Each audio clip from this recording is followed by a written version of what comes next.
మే 16 శనివారం శని జయంతి వచ్చింది.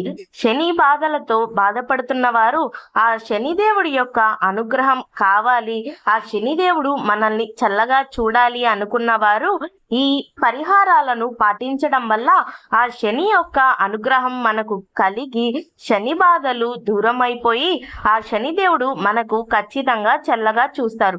మరి శని అనుగ్రహం పొంది శని బాధలు పోవాలి అంటే ఏం చేయాలో ఇప్పుడు మనం తెలుసుకుందాం.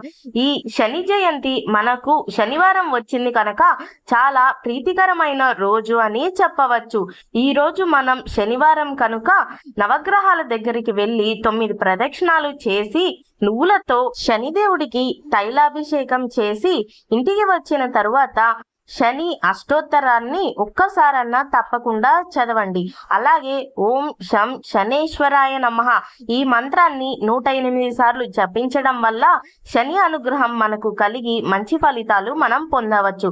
మరి శని అష్టోత్తరం కోసం ఇప్పుడే నా ఛానల్ని సబ్స్క్రైబ్ చేసుకోండి. శని అష్టోత్తరాన్ని నా యూట్యూబ్ ఛానల్లో లాంగ్ వీడియోలో అప్లోడ్ చేశాను. తప్పకుండా ఈ రోజైనా ఒక్కసారన్నా చదవండి. శని అనుగ్రహం మనకు కలిగి శని బాధలు దూరం అయిపోతాయి.